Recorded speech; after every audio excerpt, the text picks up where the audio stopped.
We are delighted this year that the theme is Communities Thrive at Your Library, and we've chosen to focus on community prayer and community dialogue. I hope that you all received a scripture card so that you can participate in our Regent Bible read. As a community, we will read the entire Bible this week. If you haven't gotten a card, there is a fishbowl out there with cards, and it has a couple scripture verses on it. We invite you to be part of this community Bible read. We also had a library prayer walk on Monday, during which about 25 people walked throughout the entire library and prayed for 38 different areas of the library, focusing on students, staff, and services. The community dialogue portion of our program begins today with this panel discussion and continues tomorrow at our book club meeting, which will be here in the same place. And we will be having a book club discussion on The Gift of Asher Lev by Chaim Potok. Dean Michael Palmer from the Divinity School will be facilitating that. And if you can't come tomorrow, or if you have friends who couldn't come today, we invite you to continue being part of the community dialogue on these topics through our library blog or our Facebook page. To kick off this event, we are thrilled to announce the winners of our essay contest. Dr. Carlos Campo, President-elect of Regent University, will make the announcement. Dr. Campo? Thank you, Sarah. Good afternoon to all. Thank you. Thank you, Jim.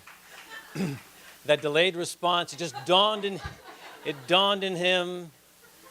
No, was that it? Oh, he was in the midst of That's right.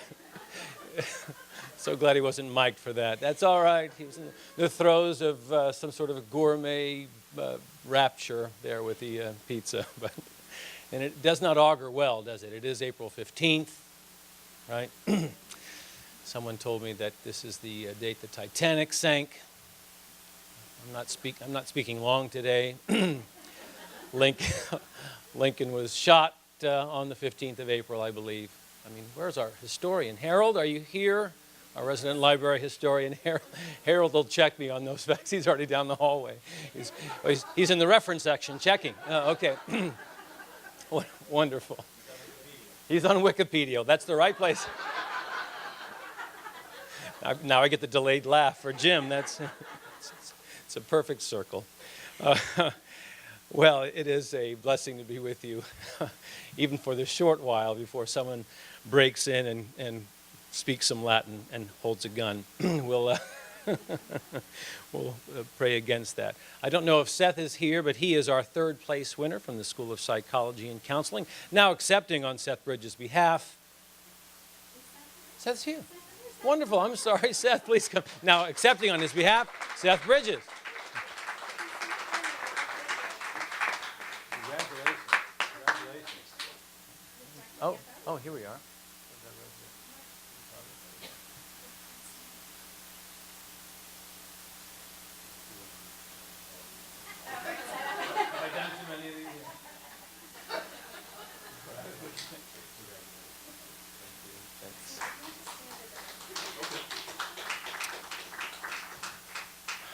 We have a professional communications major in the School of Undergraduate Studies. Our second place winner is Yanina James. Yanina.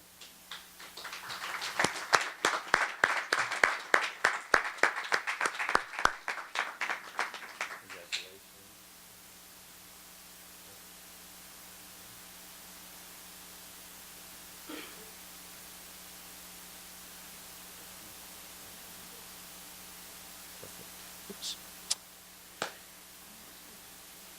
Yes. All right. And our first place winner for her essay, Starting Points, also from the School of Undergraduate Studies, receiving a $100 gift card, is Julie Woodruff. Julie.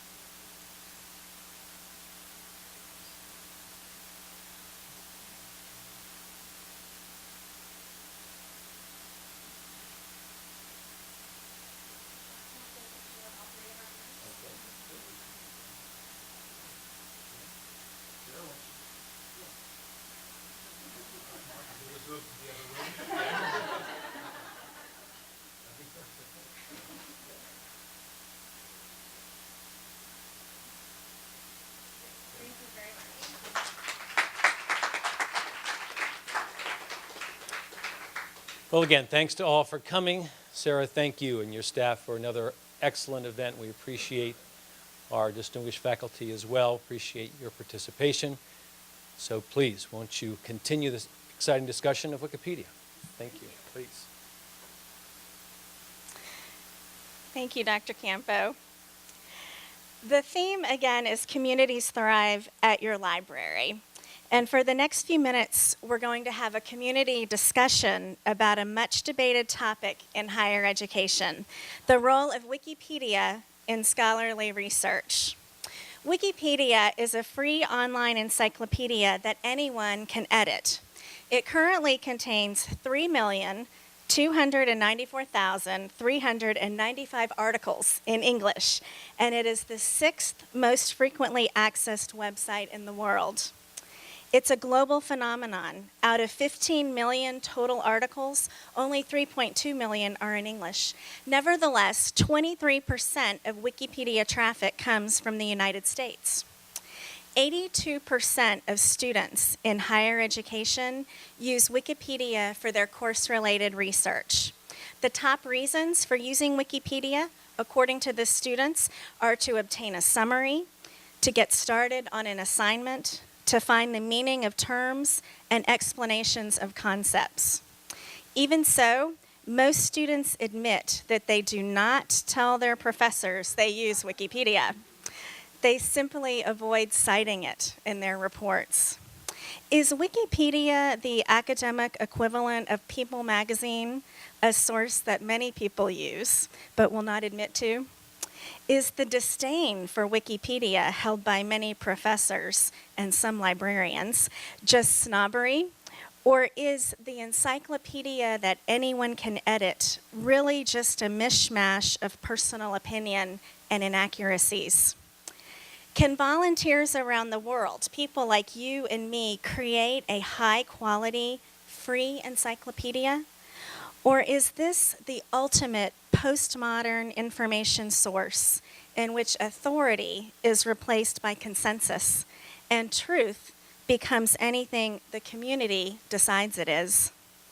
With us today to illuminate some of these issues is a panel of distinguished Regent faculty.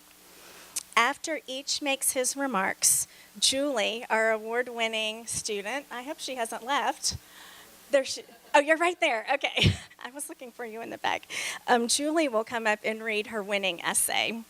And after she reads her essay, she and the panelists will have a chance to respond to each other's comments, and then they will answer your questions. So be thinking while they're talking and jot down questions you might have.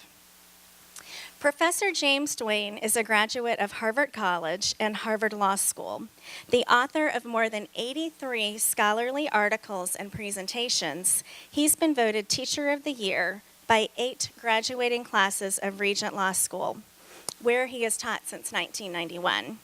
Professor Duane will explain some of the potential hazards of relying on Wikipedia. Dr. John Mundy graduated from Cornell University with a bachelor's degree in physics and earned his PhD in biophysics from the University of Illinois. A prolific writer, Dr. Mundy's output includes dozens of scientific research articles and theological articles exploring the interplay between the Bible and science. Dr. Mundy will speak about the reliability of science articles in Wikipedia. Dr. Marcus Pfeiffer is professional in residence in the School of Communication and the Arts, where he is Director of New Media Technologies. He specializes in the confluence of theology and technology. His recent research has focused on Web 2.0 developments and how these new technologies can be used in education. Dr. Pfeiffer will help us understand where Wikipedia fits in the context of Web 2.0 and social networking sites. Please join me in welcoming our panelists.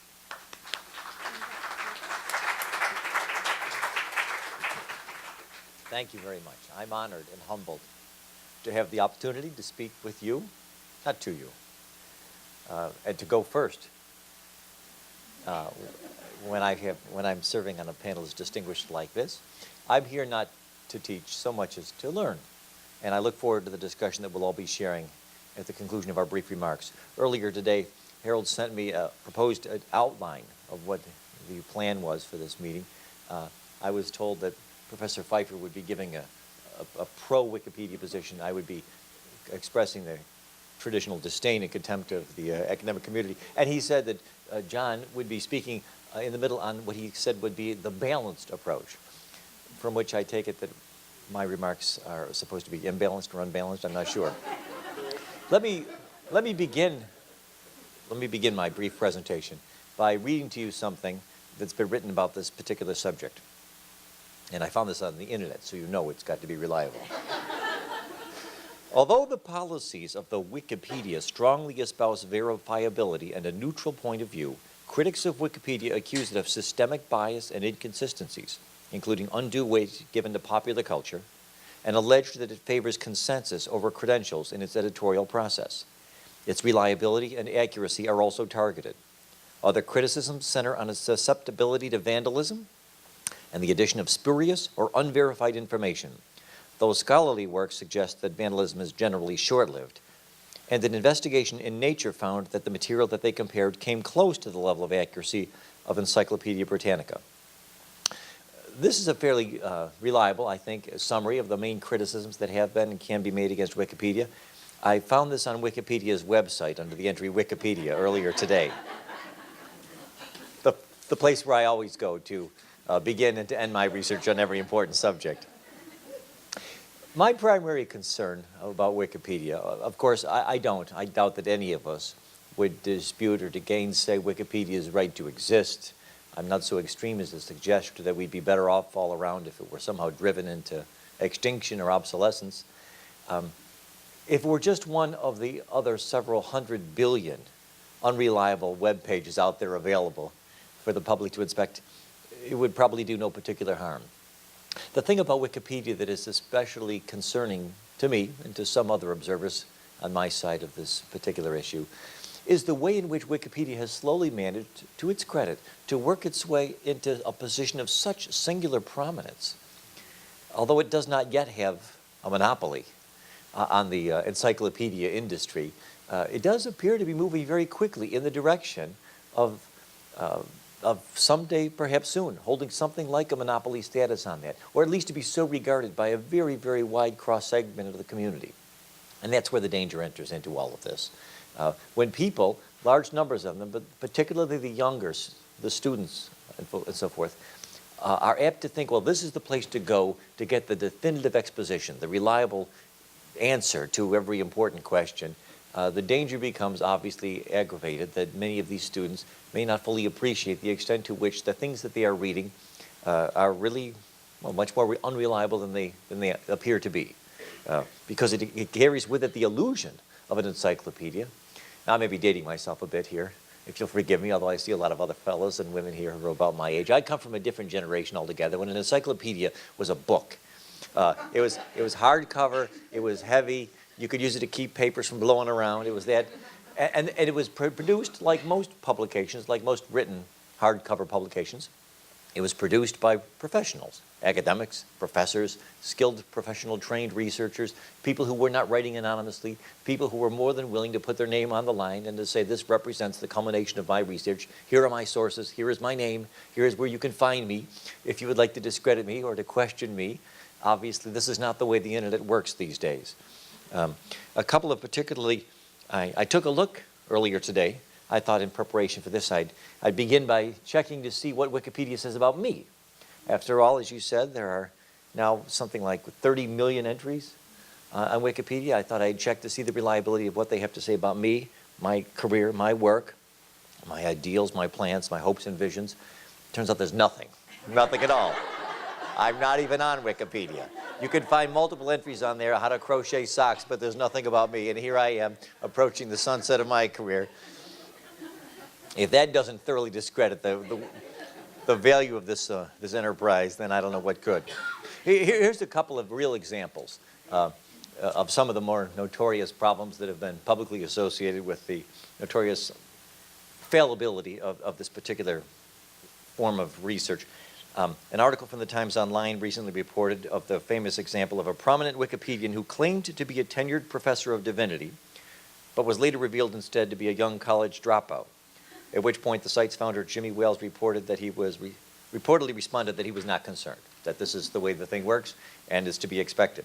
A recent article in National Review Online, written by a distinguished prominent researcher who actually put his name on the article, details the extent to which he has been thwarted in his effort to edit Wikipedia's entry on the subject of global warming, because he personally takes a view of the subject that is contrary to that which is evidently espoused by the supposedly neutral editors and overseers of the Wikipedia page, which regularly exercise their discretion to edit or to limit or take out things that they regard as spurious or inadequately supported, and thereby obviously are able to exercise a large measure of selectivity in what it is that our students and our children will actually see on these cutting-edge subjects when they turn to this particular web page. One more example, the Telegraph of London recently featured an article about an ongoing battle between the opposing sides in the Middle East conflict. Israeli and Palestinian groups have been working full-time to collect volunteers to help combat what they regard as the notorious inaccuracies that are found on Wikipedia that have been put there by the proponents of the other side of that particular equation. During the last presidential campaign, as you may recall, there was a great deal of attention devoted to the incredible amount of traffic that Wikipedia was generating on the websites for John McCain, Barack Obama, Hillary Clinton, in which their supporters around the clock were constantly putting all kinds of disparaging things about the other's candidate, which was almost promptly and summarily removed by somebody else who was on the other side of the problem. We all understand, as I said at the beginning, that almost everything you find on the internet these days must be regarded with a jaundiced eye, because you can't be absolutely confident of the truth of anything you hear from any source when you don't know for sure who wrote it or where they're coming from or what their motives might be. And as I said at the beginning, this danger is not terribly pronounced if it weren't for the fact that Wikipedia has become so prominent. Because by and large, when you see things, if you go to Hillary Clinton's own webpage or the Palestinian authorities' own webpage, you know full well what you're getting, and you know that it's slanted in a very, very definite and systematic way, and you can read it with an appropriate level of skepticism as a result. But as Wikipedia, I mean, again, you can't fault them for the fact that they've become so extraordinarily successful. That's to their credit. But as they become closer and closer to representing something like a monopoly in the realm of what was once called the encyclopedia industry, the greater the danger becomes that we'll have a situation on our hands that reminds me, well, it reminds me of two things, in no particular order. It reminds me of my own experience with a fascinating website called RateMyProfessor.com, I think. I stumbled upon this one night. Unfortunately, I wish I hadn't seen it. There's a website out there where your former students and mine are regularly, or people who claim to be our former students, are regularly posting extraordinarily detailed entries and descriptions of me, my pedagogical methods, my teaching ability, and some totally unsupported speculation about whether my parents were ever married. Websites like this, Rate My Professor, are a rather powerful illustration of the notorious unreliability of things that are written by people who will not publicly identify themselves. The other thing that I'm reminded of, for no particular reason, is that George Orwell's famous novel Animal Farm, in which there were a large number of animals who took over the farm, and their only method of communicating was this one side of the barn, where during the middle of the night the pigs would come out and they'd get out the paint and they'd constantly put things up there. But, it was the only place where communication could be held or found.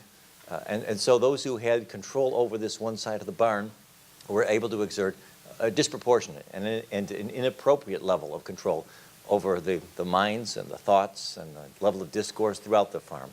That's what concerns me the most. If there were some way we could break up this monopoly, to do it legally, and take us back once more to those halcyon days when young people in high school and college were under the impression that there were actually a multiplicity of fairly reliable sources to which they could turn, the risks posed by the dubious entries that we found in places like Wikipedia would be greatly diminished.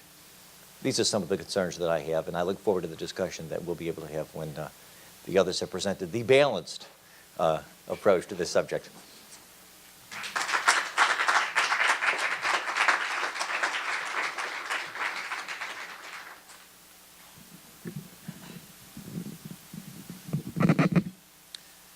I'll make some remarks and draw your attention to some considerations on the whole matter, and then at the end I will give some short summary comments. First of all, it's good to be cautious, but accuracy seems to depend at least on the subject of interest. I found that to be true with respect to science, and I'll come back to that later. It's very interesting that Wikipedia is, as an information source, one that evaluates itself. As Jim noted, there are sites on Wikipedia that explore very deeply the accuracy and reliability of Wikipedia. One of them says the reliability of Wikipedia compared to both other encyclopedias and more specialized sources is assessed in several ways, including statistically by comparative review, analysis of the historical patterns, and strengths and weaknesses inherent in the editing process unique to Wikipedia. Now, one source that's on Wikipedia saying Wikipedia is failing says, on 1,000 vital articles treating core information, of which some 10% are featured articles, or A articles, presumably that's like a grade, finds 70% of those have good accuracy. Doesn't sound too comforting, but the totals, as Sarah Barron referred to, millions of articles in Wikipedia. When I looked just today, 3,254,827 articles. And most of them have not been assessed. So we don't know the accuracy. Further, one source says about one article a day on average becomes featured. At this rate, it will take 4,380 years for all the currently existing articles to meet featured article criteria. But it is interesting to me that the Wikipedia as a source has information about itself. This is similar to error bars used in quantitative measurement in the field of science, where a graph presents information about its own reliability by the statistical information presented as error bars. Can traditional academic information sources say the same? How often does a journal carry an article about its own accuracy? Now, as far as external assessment goes, Jim mentioned the Nature journal news team did a study in 2005. That quickly became notorious because it received a strong rebuttal from Encyclopedia Britannica, which obviously was stung by the criticism. Encyclopedia Britannica said it contained a pattern of sloppiness, indifference to basic scholarly standards, and flagrant errors so numerous they completely invalidated the results. Nature retorted, "We reject those accusations and are confident that our comparisons are fair." But the story goes on with lots of external assessments. A study by librarians concluded the study did reveal inaccuracies in 8 of the 9 entries and exposed major flaws in at least 2 of the 9 Wikipedia articles. They didn't study very much, but those were the results. The accuracy rate overall was 80%, compared with 95 to 96% accuracy within other sources. This study does support the claim that Wikipedia is less reliable than other reference sources. Furthermore, the research found at least 5 unattributed direct quotations and verbatim text from other sources with no citations. So it's quite common that articles studying Wikipedia have pointed to its inaccuracies. And then Jim mentioned vandalism. They're called vandal edits. People with an agenda certainly are on the web pages of Wikipedia, generating as fast as they can corrections and new items of information, and as fast as they're put up, others try to get them corrected. In some cases, corrections are appearing within minutes. And what is the response by Wikipedia itself?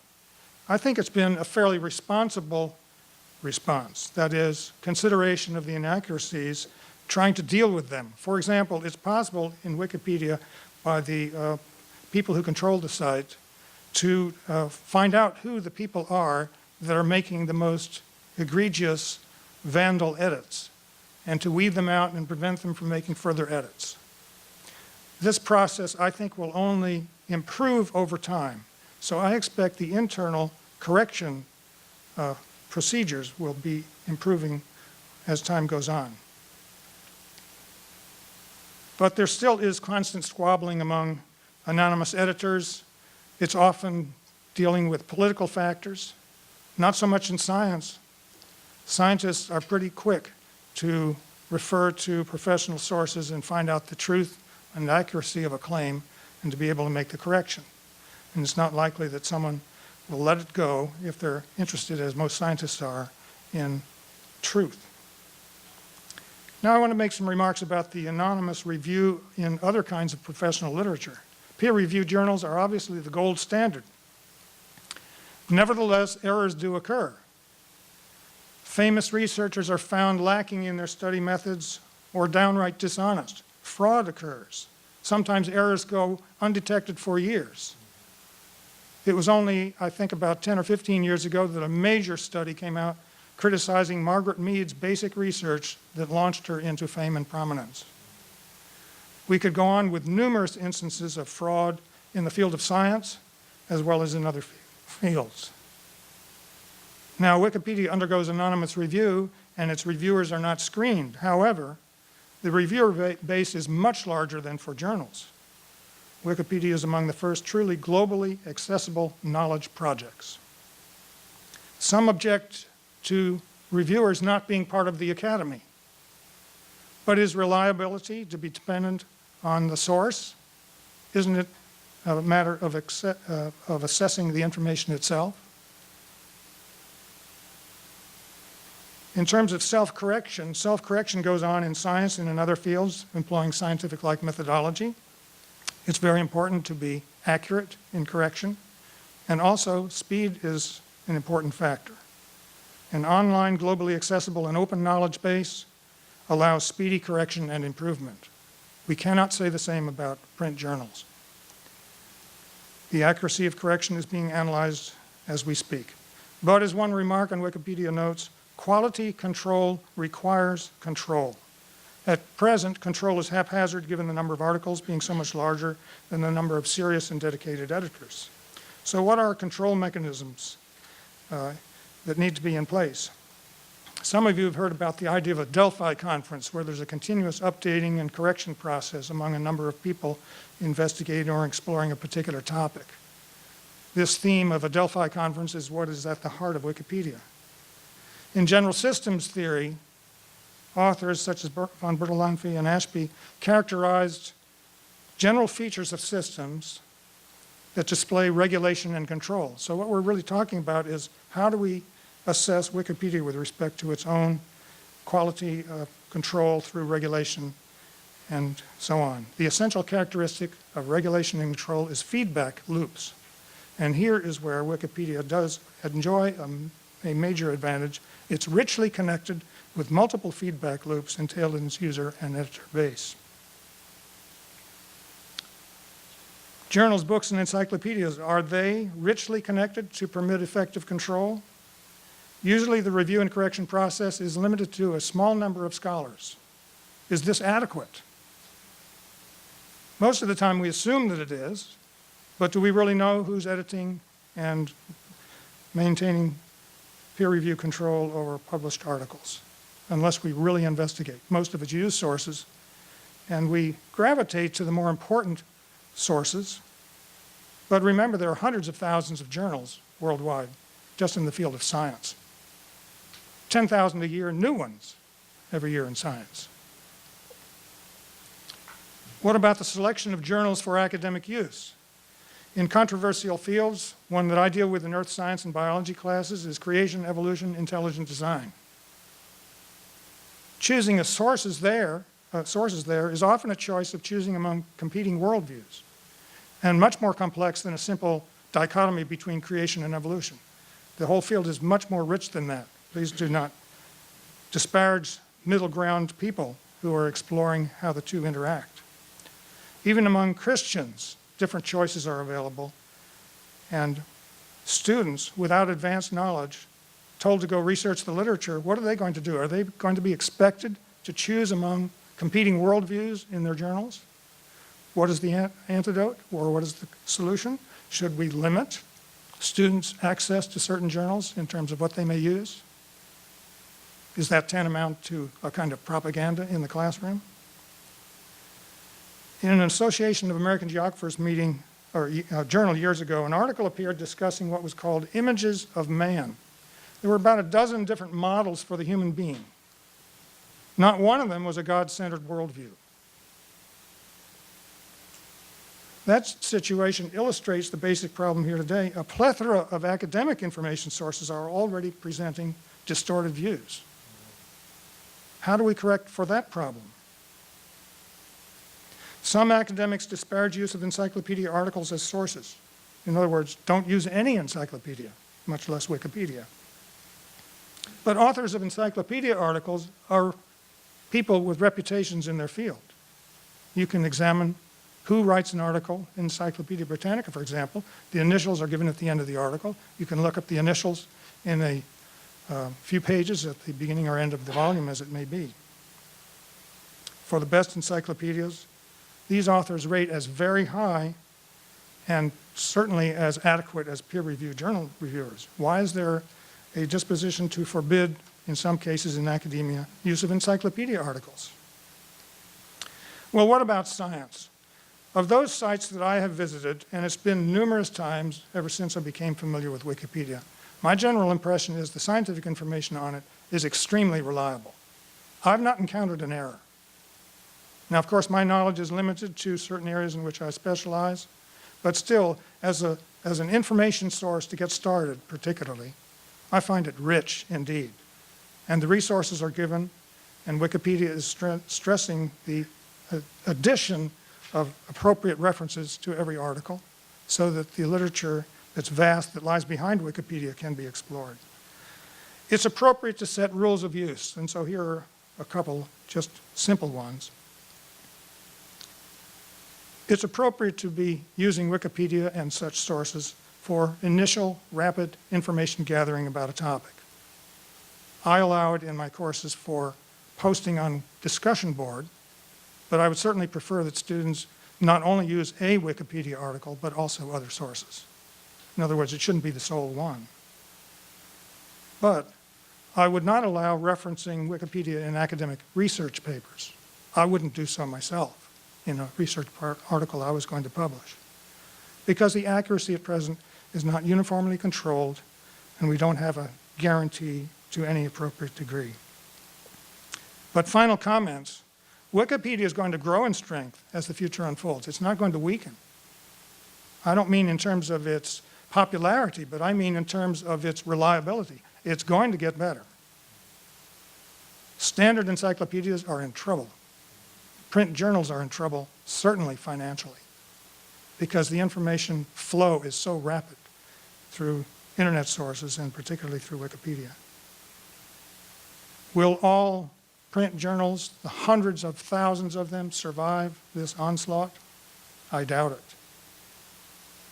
So perhaps we should take the attitude of attempting to influence the improvement of the accuracy of Wikipedia. Not that it would become a universal information source, but we can note, if it didn't exist, somebody would invent it.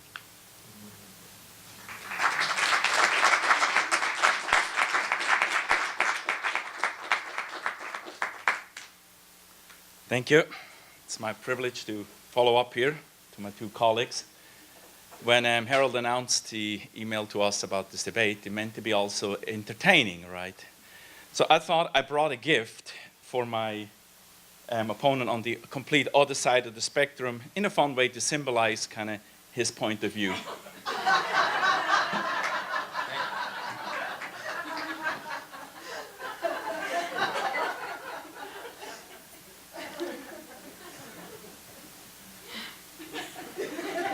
I will also further demonstrate that even in his own presentation, Dr. James made a mistake. He is actually indeed listed in the Wikipedia.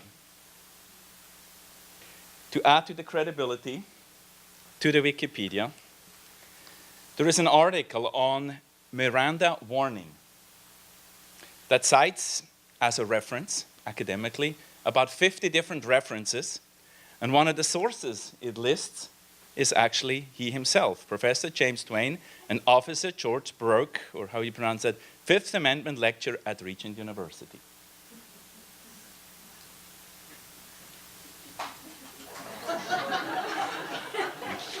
Das hatte ich einfach nicht gewusst. Yeah, ich weiß.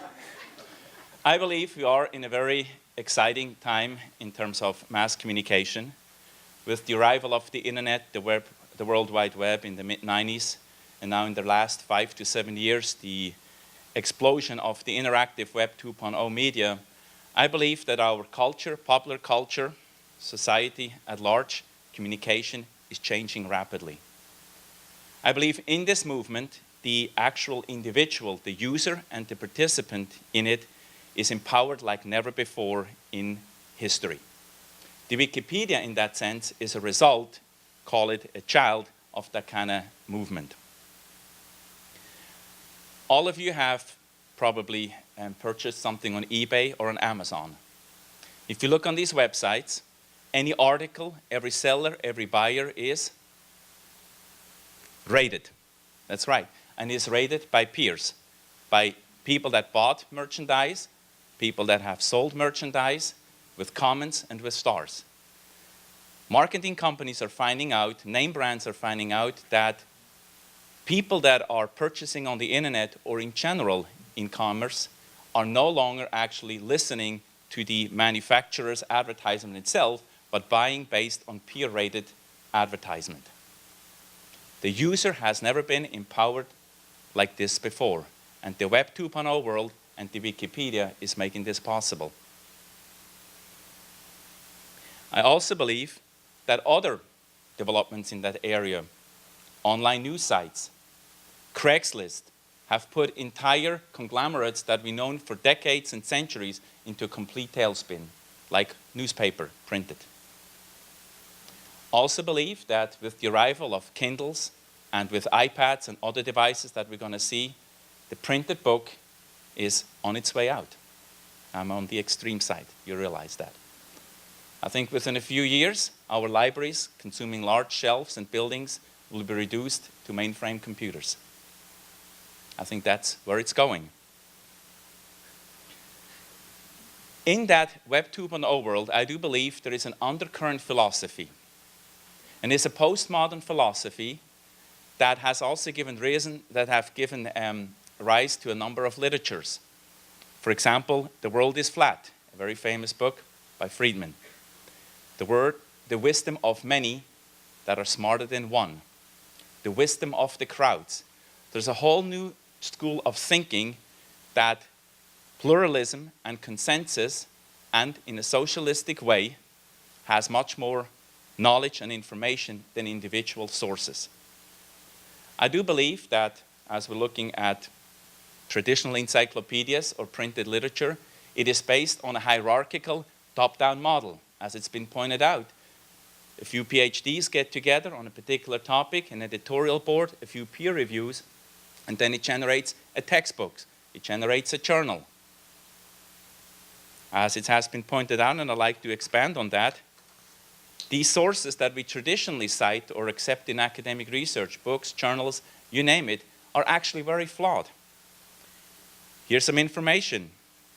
Division of Instructional Materials and Educational Technology out of the Texas Education Agency, state agency, created a website where individuals can upload information that they find in textbooks that are used in public schools that is wrong. Physics textbooks errata, entire website dedicated to listing printed textbooks errors and what their corrections are. In 2005 evaluation of 2 8th grade US history books used in Texas schools, Educational Research Analysis, a conservative Christian organization that reviews public school textbooks, found 103 factual errors in these books. Printed textbooks that our children are using in elementary, in high school, and in college. Textbooks, Law, Justice, and Society by Anthony Walsh and Craig Hemsey. Gone, published in the New York and Oxford University Press. Very esteemed publishing printing houses. Gone through all the proper reviews, as we would describe it academically. Reviewed by a gentleman named Andreas Broscheid, Department of Political Science, James Madison University. He writes, my review is somewhat unusual. It is comparatively short and rather harsh. But Law, Justice and Society by Anthony Walsh and Craig Hemmons is somewhat unusual itself. A textbook from a reputable publisher that unfortunately has so many errors that instructors should take care when considering it for classroom use.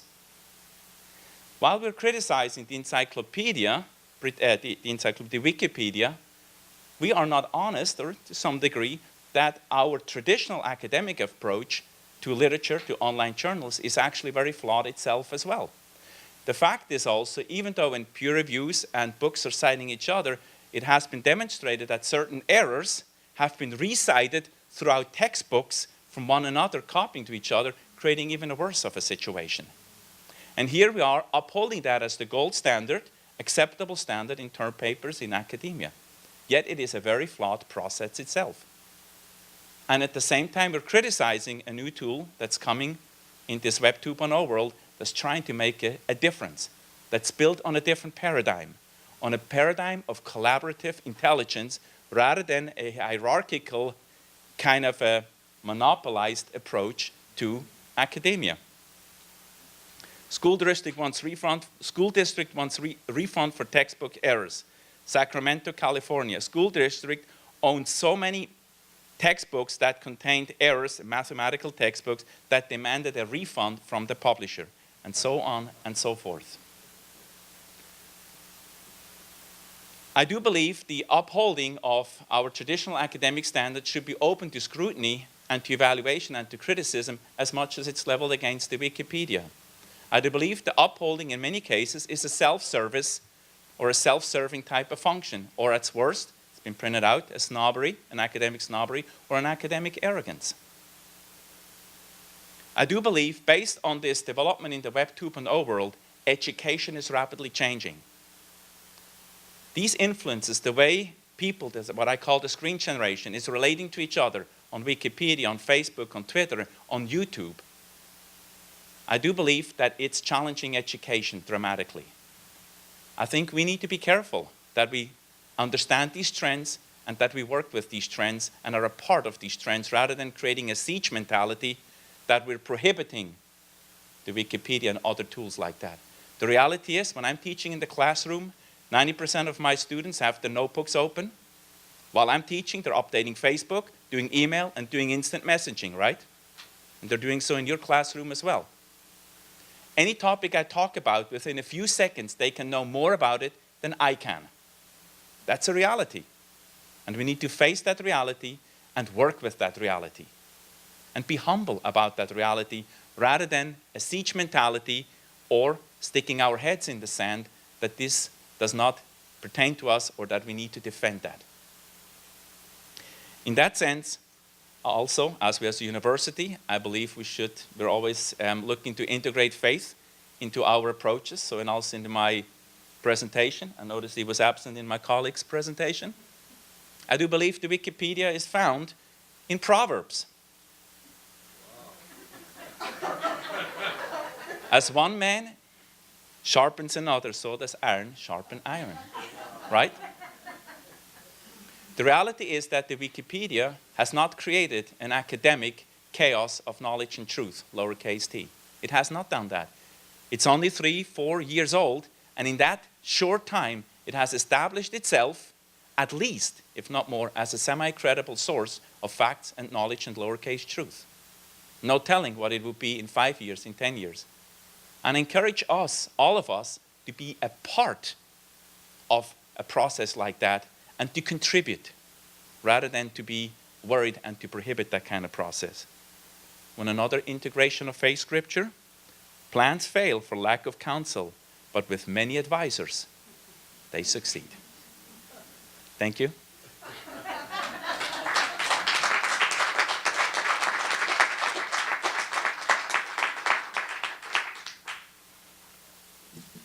Good afternoon. My name is Harold Henkel, undergraduate services librarian at the library. I'm pleased to introduce to you again Julie Woodruff, the first prize winner in our essay contest. Julie will read her essay and then join our panel for the panel discussion and audience Q&A. When we were planning the debate, we wanted somehow to include a student's perspective on Wikipedia, so we were most pleased when Julie accepted our invitation to participate actively in today's event.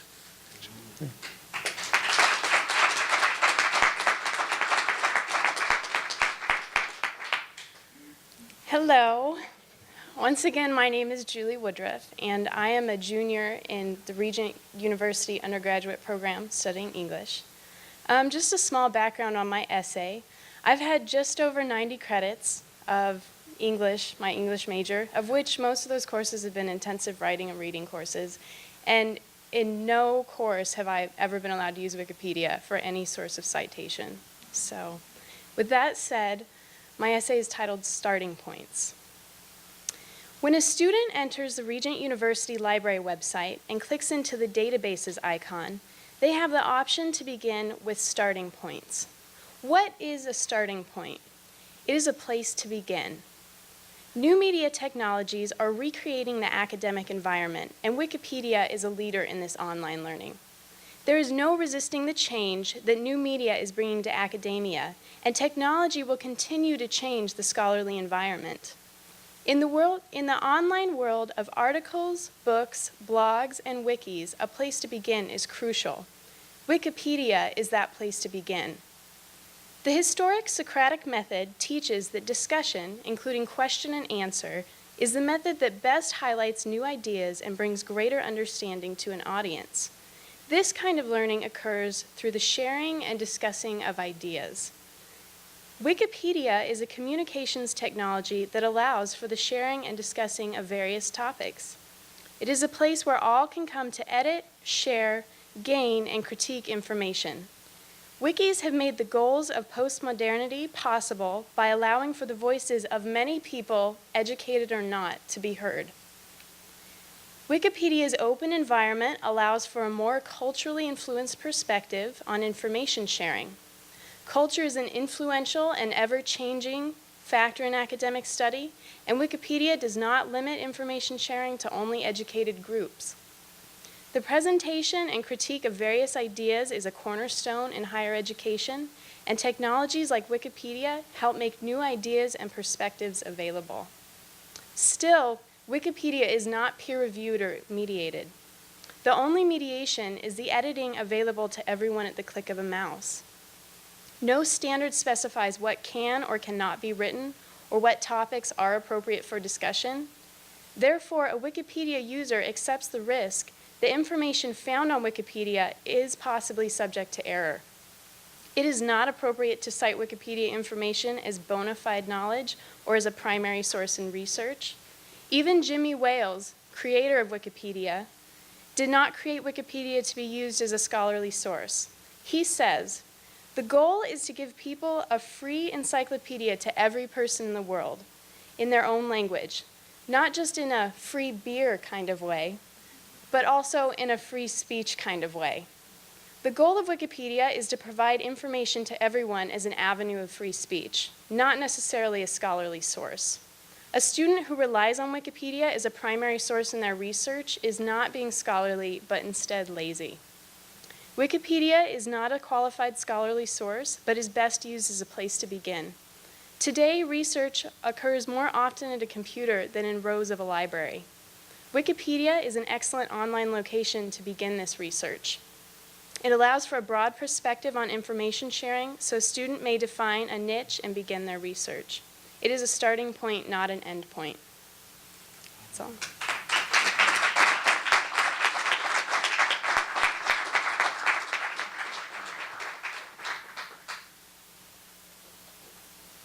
Thank you, Julie, and I'd like to thank all our debaters for the exceptional control and courtesy they've displayed thus far in tolerating one another's views. But now we come to the point. Now we come, before we open up the program for audience Q&A, comes the opportunity for the debaters, our panelists, to challenge each other and question each other. There were quite a lot of different views or divergence of opinion expressed here, and so I'm sure that our panelists have some questions for one another.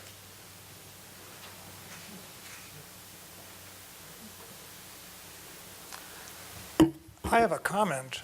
Jim used the phrase consensus, And I think that's not uncommon to describe what happens in Wikipedia, consensus.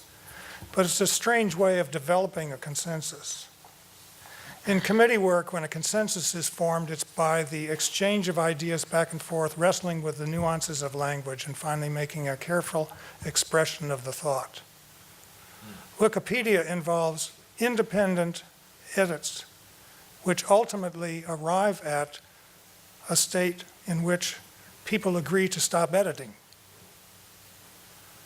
And so it's a different way of forming a consensus. And I think it's a very interesting way. Perhaps we haven't tried it enough.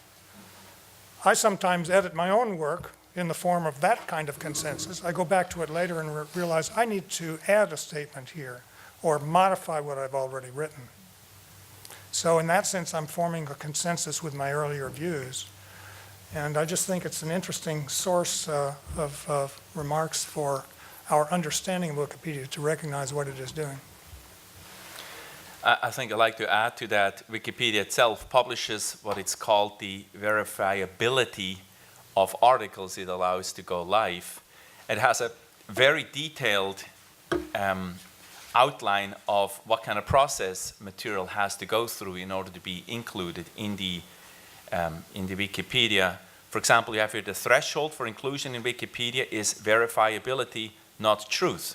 Whether readers can check that material added to Wikipedia has already been published by a reliable source, not whether an editor thinks it's true. All material in Wikipedia articles must be attributable to a reliable published source to show that it is not original research, but in practice, not everything need actually be attributed.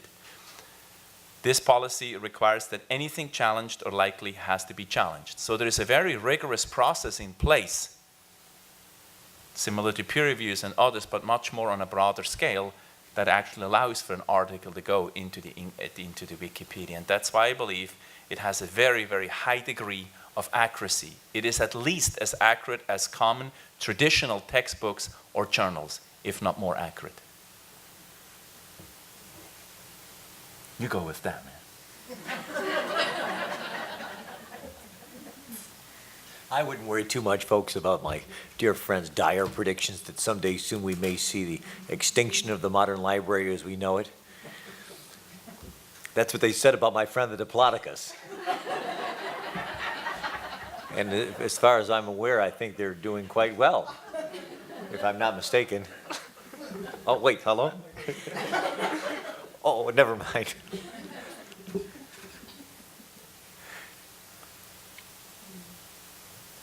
Any questions, observations from your own experience as educators or librarians? Do you want us to ask him to come up to the front so we can make a recording? Oh, there we go. Yes, very good.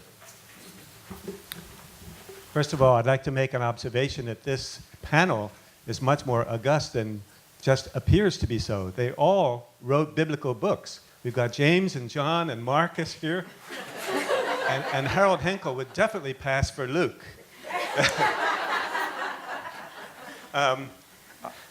Most of my work for Wikipedia is linguistic, and I find it extremely accurate and very satisfying.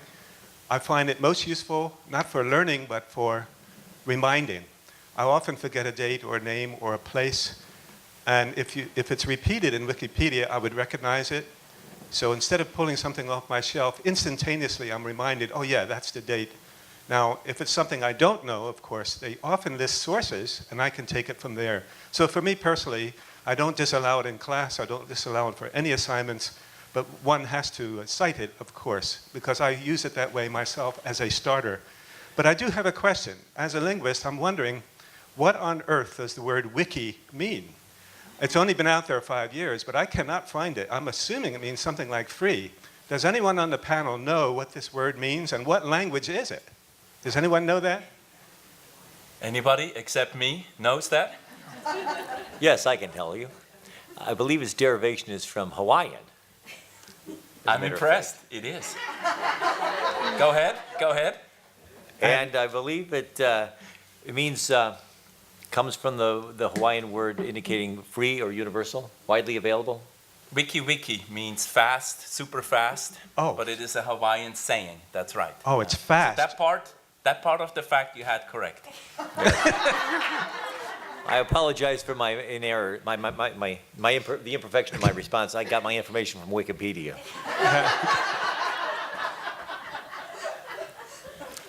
Then Jim can go on Wikipedia later today and make a correction to Wikipedia. Yes. I've also got some plans to make a few edits this afternoon to Professor Pfeiffer's entry on Wikipedia, which I will also be creating.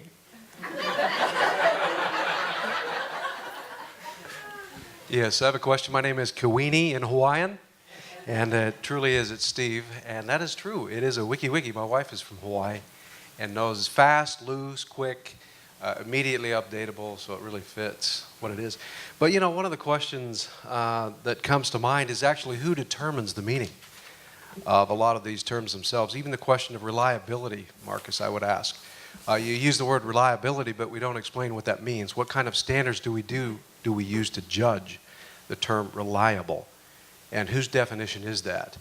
From Alistair McIntyre's question, right? Whose justice, which rationality? So it does lead me to ask that question. Who determines the reliability? And what standards are placed there to determine that? So one of the comments I'd have is I think it all comes down to what Dr. Monday said. It is a worldviewish question. We can't get away from it. Ultimately, Tony Jones, who's written a little bit on this in The New Frontiers, as a Christian emergent church man, has said this is one of the most valuable tools we could ever use because it really, truly does do what God calls us to do, be in community, and to learn together in community. Because the Christian worldview is clear. As humans, we, even though we were created with this truth-seeking, we have fallen from that ability to learn it perfectly. So I think it's a humble position to say that this is a great tool. We will imperfectly approach the truth, whether it's in print or otherwise. But it is something we're called to do together as men and women of God.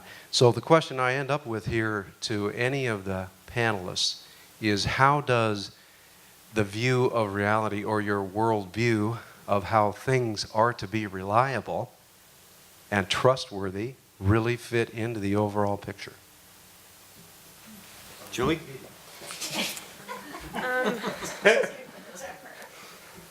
Well, personally, I don't think Wikipedia is incredibly reliable. And I say this partially because I led a group with students in free enterprise on campus, and we actually built wikis with students in Talwood High School.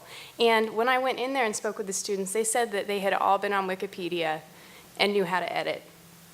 And with people, I suppose it doesn't quite answer the question, but I don't think it is reliable. And as far as a worldview, I suppose everybody, whenever you contribute to something, your worldview is something that, you know, is a strand in that or does taint that. And so that is the point of Wikipedia, that it is a mix of different opinions. It's a mix of different information to bring many different views together. And if you consider it as that, it's a very good tool, like I had mentioned, culturally influenced. I'll add some comments about the field of science. With respect to authority, science rests on the authority of God expressed in His creation, and we call it the general revelation.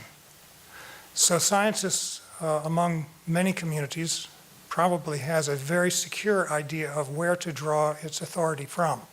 It draws its authority from inspections and investigations of nature, and nature as God's word in natural form, shall we say, is expression of Himself. And so we draw scientific truth from God's own expression. And that's why science, in comparison to some other fields, is ruthless in weeding out errors over the long term, not necessarily in the short term, but certainly over the long term. A couple of examples. I don't think Wikipedia would probably get away with having errors in an article on quantum theory. On the other hand, about global warming, you can find a very rich discussion on the famous or infamous hockey stick graph by Mann and others in Pennsylvania that led to a lot of the reporting by and the conclusions by the Intergovernmental Panel on Climate Change.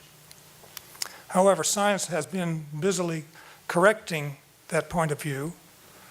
Some claim it has thrown out the hockey stick graph altogether. That's not really true, but in part it's true. And that correction process has been going on. And some of that type of correction can be seen in the pages of Wikipedia.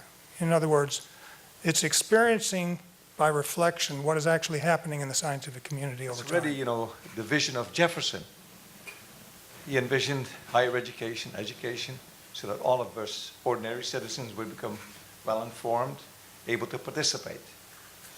So on the one hand, that's a wonderful ideal, that we're going to have an informed, educated citizenry. But as Dr. Mundy said, the question still remains of authority. Who is the authority? And you have now a real conflict, a clash, you might say, of civilizations between the elite, the scientific elite, and the more democratization of the masses. And we can't really rely on either one of them as to be the authority or the absolute authority. We have to go back to the sure foundations of God's creation order. So I think it's part of a larger democratization trend, and yet everything has to be tested. A good example of that in Michigan, Grand Rapids, Michigan, they had an art contest, and they let it up to the public to decide what was the best work of art, paintings. About 3,000 or 4,000 people came to the show. And of course, the artist and the elite artist of the galleries, they of course were offended. We were left out. And yet, who buys the piece of art? It's the ordinary people who buys the piece of art. So no wonder that they should have an input. So my point is, yes, we see this as a trend of a greater democratization, and yet we have to have a check in our spirit. Is it really the truth? Is it really the self-evident truth of everybody participating?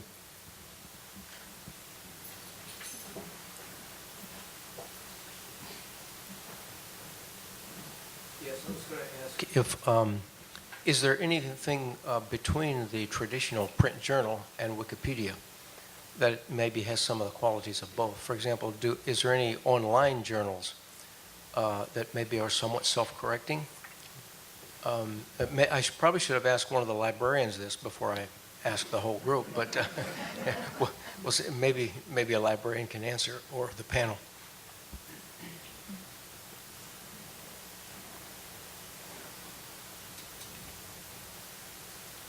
Yes. There are literally countless journals on the internet, on every conceivable subject. And I mean, I had hoped it was clear that my criticism of Wikipedia was not intended as a suggestion that we need to go back to the good old days when there was no computer and no electricity and no light bulbs and running water. I'm not suggesting anything nearly so extreme as I said. Indeed, I'm quite content with the role that the internet generally has played in allowing people espousing an infinite variety of different perspectives to publicly make their opinions known on blogs and websites of all sorts where interested readers could go and see both sides of the question. But that's a little bit different from a situation like Wikipedia, which is unprecedented, I think, in the extent, as John explained, the extent to which people can get involved in the process by actually deleting what others have written, editing what others have written. That's a different situation. But that can't happen with an online journal, right? Well, it's up to the editors of the journal, but no, ordinarily that's not how it's done, right? Can an online journal be corrected any faster than a traditional print journal? Of course, it could be, sure. The turnaround in publication time on online journals is certainly much faster than print journals. So if someone identifies an error and contacts the journal editor, then if there's a need for a correction or a retraction, that can be made probably faster. But it still comes out in a formal fashion. Right. It's not an online editing process by the general public. Yeah. It's not a collaborative approach like the Wikipedia. Yeah, that's correct.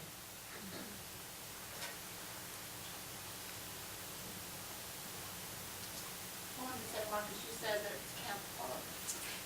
Scripture talks about the counsel of many, but he also goes on to say, be careful. But he also says, be careful to surround yourself with godly counsel.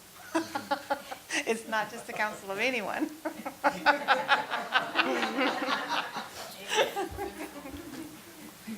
We tend to quote what suits our purpose, right?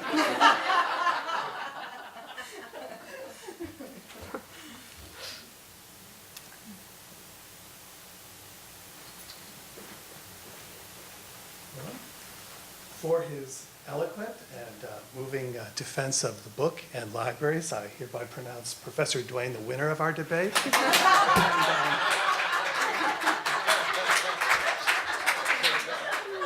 Dr. Pfeiffer, starting today, your library privileges are revoked.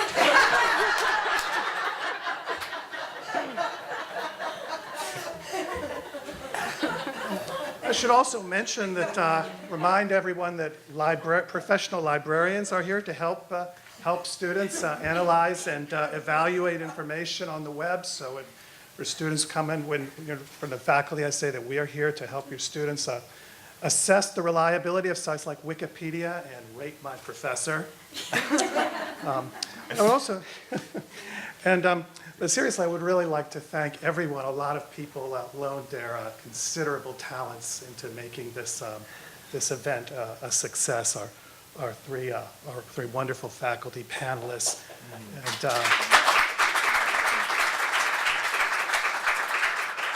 and the students who all of the students who submitted their essays, which were all at a very high caliber. And I'd also like to thank Georgianne Bordner and Marie from the University Library and Marie Ham from the law libraries for judging the essays. By way of disclosure, I was the third judge. The theme of National Library Week is Communities Thrive at Your Library. We invite the Regent community to continue the dialogue on Wikipedia on our blog and Facebook. I would also like to invite you all to join our book club discussion tomorrow in this same location at noon. Dr. Michael Palmer, Dean of the School of Divinity, will lead a discussion of The Gift of Asher Lev by Chaim Potok. Thank you.